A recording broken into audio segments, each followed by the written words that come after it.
Did you ever question why Nickelodeon took so long to re-release Crybaby Lane? For those unbeknownst to the elusive film, it was a kids' horror film, directed by Peter Lauer, and released for the public to view on TV on October 20th of 2000.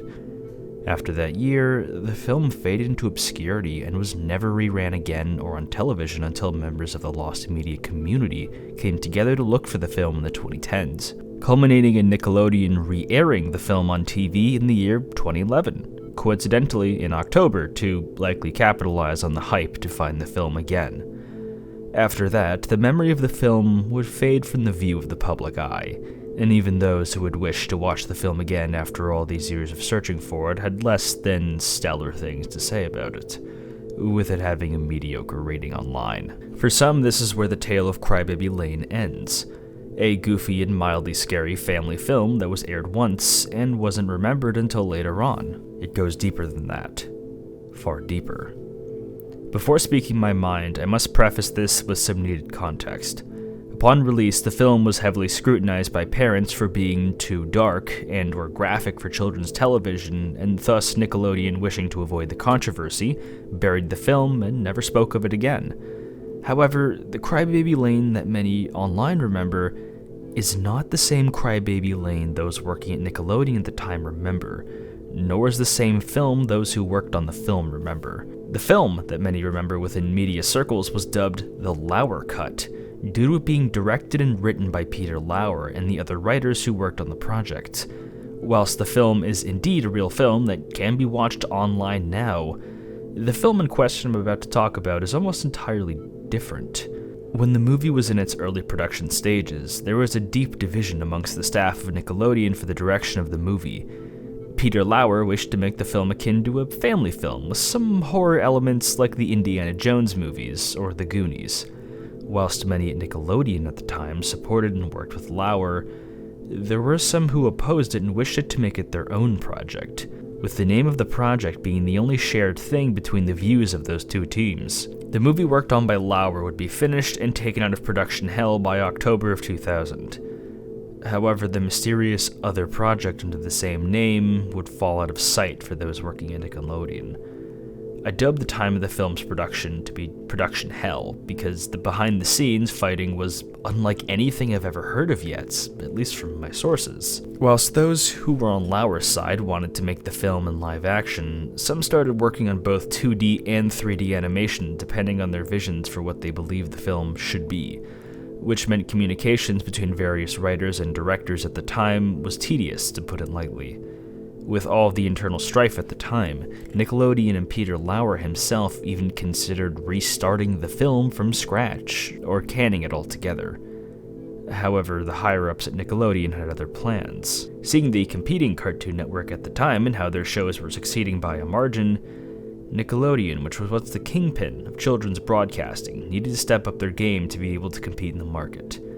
Noticing the more laid-back and relaxed approach Cartoon Network took to their shows, with most of them appealing to a more child-centered fanbase, Nickelodeon decided that in order to compete, they'd have to expand the reach of their consumer base beyond children to earn even more in the market. This would be noticeable with the more slapstick and somewhat edgy shows on Nickelodeon at the time, such as Ren and Stimpy, Rocko's Modern Life, and eventually Invader Zim down the line in 2001.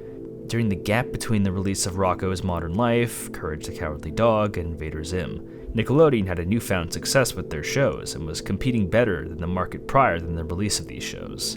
Whilst controversy would surround Ren and Stimpy due to its perverted creator, these allegations would mostly be sidelined in favor of talking about the success of Nickelodeon at the time, with the appeal to teens and even young adults being made apparent with how far some of these shows mentioned would go. During this time, however, the higher-ups at Nickelodeon, as well as certain writers and animators, wanted to see how far they can push their shows, as it seemed that shows considered dark or immature seemed to make a lot of money for Nickelodeon. However, those who were aware of Nickelodeon's history at the time may know nothing too much interest in this category would be released, with Nickelodeon reverting to making more children-oriented shows like Cartoon Network again. This is where it all came back to Crybaby Lane.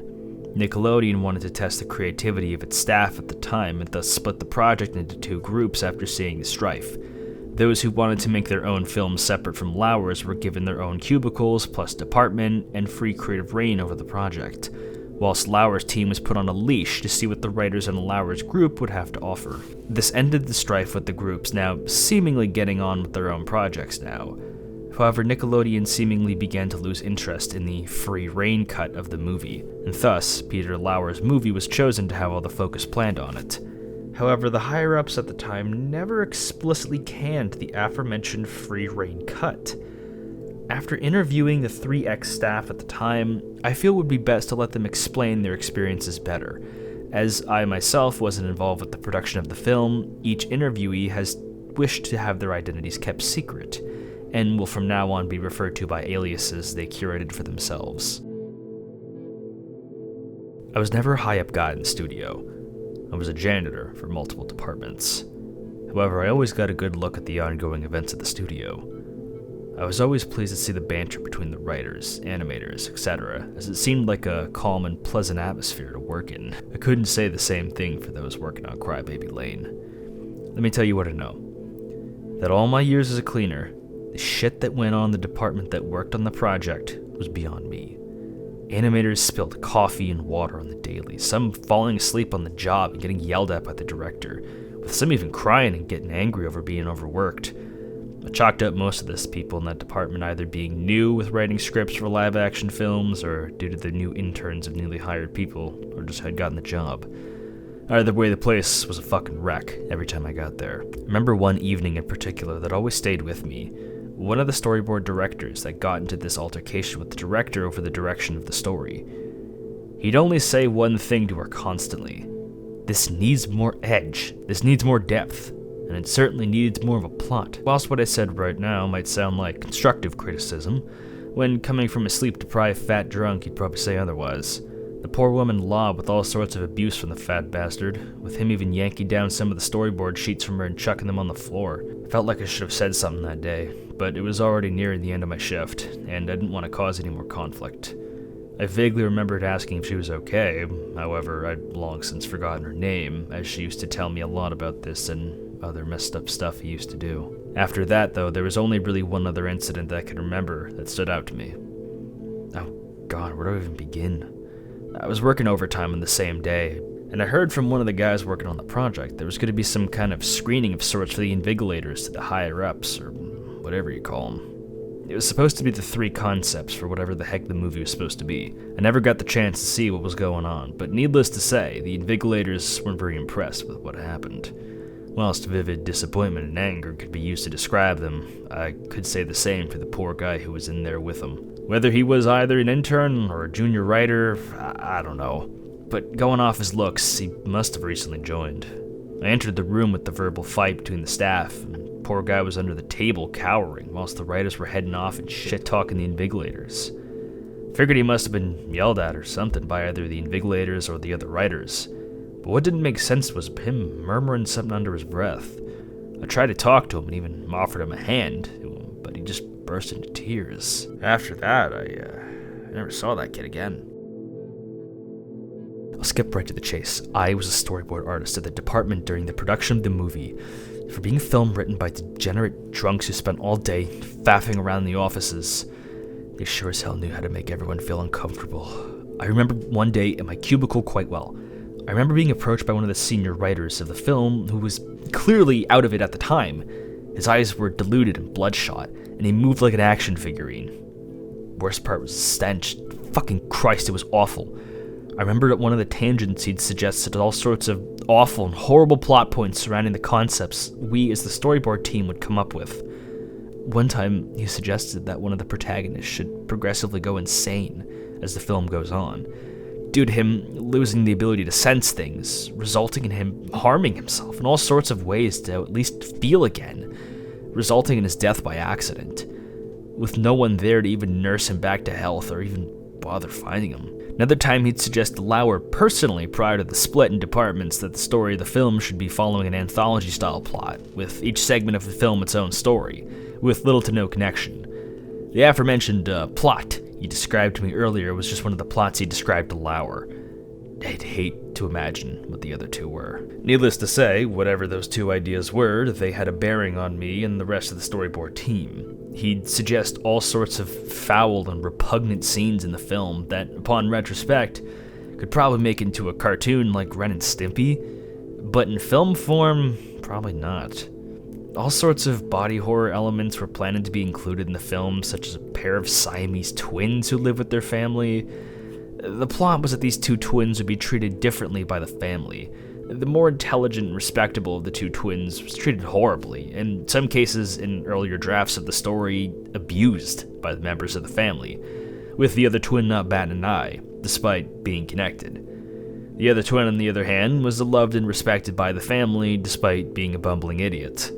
The plot would later develop when it came to be revealed that the family was in on an experiment to see the effects of nurture and abuse on a pair of Siamese twins. The smart twin would find out about this and later confront their parents. This is when things would take a turn for the worse, with the twist of the tale being that they never had parents in the first place. They were born from a bone marrow extraction and birth from an artificial womb. Out of sheer impulse, the two twins would try and do two things at the same time. The smart twin would try and dash towards the two scientists once they're parents, whilst the other twin would try and run in the opposite direction to try and escape. The malice and cowardice combined would be the unfortunate undoing of both twins. With both twins running in the opposite directions, let's say their body just didn't approve of that. I vividly remember the last shot of one of the artists drew at that time. It was a close-up on the face of the two parents. Whatever expression was on their faces, they looked at whatever they had seen was something they could never unsee. I probably don't have long left while writing this, as I'm currently quite busy, so I'll cut to the chase. The working environment was abysmally incompetent. The storyboard artists could never match their art to my ideas. There was one I remember in particular. I'd come to her every day to check up on her. She'd always find a way to avoid and change what I'd suggested to the storyboard team at the time. She was a special case, to say the least, drawing all sorts of screwed up stuff during working hours. She'd even go over to the reels we had using a mix of 2D and 3D animation, place some of her messed up drawings on some of the slides. I remember one day when she did this, and it was certainly a day to remember. The observers for the department that day had come to see the progress we had made on the movie, and had even asked some of the junior animators and actors to come into the viewing room with them to give them constructive criticism. That would be the case if it was actually the movie we were intending to make that was on the screen. That sly bitch changed the reel for the short film we had made with some pictures and descriptions she wrote for what she wanted the film to be. Drawings of all sorts of screwed up shit involving experimentations, and Siamese twins were involved. It made me and the junior animator in the room want to puke. Due to the reel being short, it was over after around 5 to 6 minutes, and the observers were not pleased, to say the least. One of them screamed and yelled for almost half an hour trying to figure out who had changed the reel, which led to one of the junior animators crying and the other guy in the room talking smack about him. I didn't know how to feel at this point. I decided to leave the room with everyone else. However, I did catch a glimpse of something entering the bathroom and after all of us had left, but the one animator who was crying, I didn't bother to say anything, as I was beyond pissed at the moment, knowing the chance we could get some bloody praise for what was taken from us again. That night, I stayed up all night, and even had a few beers to numb down the self-doubt I had at the time over all of this, and if the project was even going to succeed at all. It was in my half-conscious state that I remembered. I'd forgot my phone at the department that night. I decided to sit on it for a few hours before I decided to go out and spare myself having to go to the Lost and Found the next morning and risk being late for work and getting chewed out. To my surprise, 2 people were still in the department at the time. The janitor and the animator from earlier. The janitor I could understand. He was likely paying overtime and didn't get paid enough for the crap he'd have to sit through on a near daily basis. However, this wasn't an option for overtime for the animators at the time, not the actors. I decided to confront her, and to say I was livid was an understatement. Me in my drunken state swore like a sailor at her and asked her why she did that earlier that day. She just smiled and picked something up from her desk, the storyboards from earlier, without hesitation and filled with anger at a time. I had enough. yanked the perverse storyboards from her hands and threw them on the ground. After that, I blacked out, though I remember one thing from that night.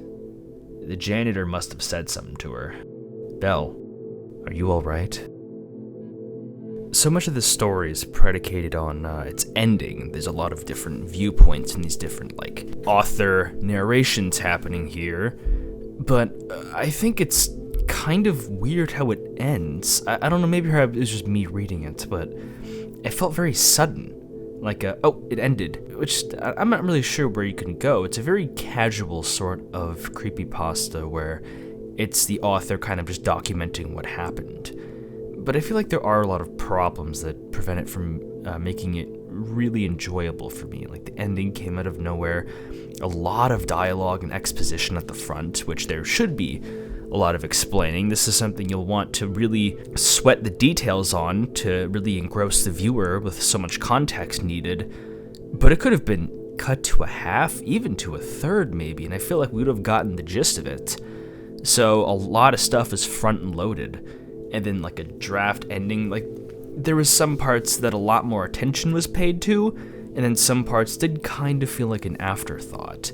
But I will say the story does very well with the convening perspectives the three people interviewed with results of what happened to the separate studio split of this movie, Crybaby Lane, which is a real movie. Deadpig was not lying when he was talking about this movie initially. It did happen. It's just the studio split, and the darker version is the fantasy elements of the story coming in. But the original movie does exist. I'm pretty sure it does. Maybe a while since I've seen or read anything about Crybaby Lane, but I do think it was very interesting to find different perspectives from different members of the crew and have their stories kind of indirectly corroborated into each other. It kind of adds to the immersion. I think that was a super well done aspect, and it's easily the story's best feature. But just the very wordy beginning and the very flaccid ending didn't really do a lot. And some of the horrors described was certainly disturbing, but a lot of it is left to implication about what happens to the Siamese twins.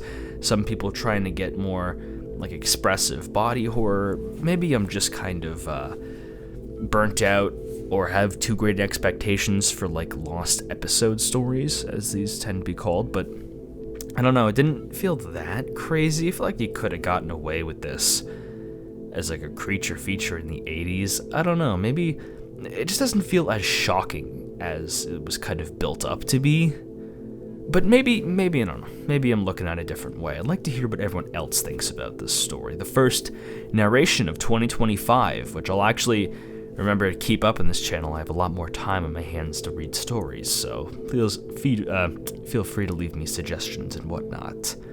And until we see each other again, have a lovely rest of your day.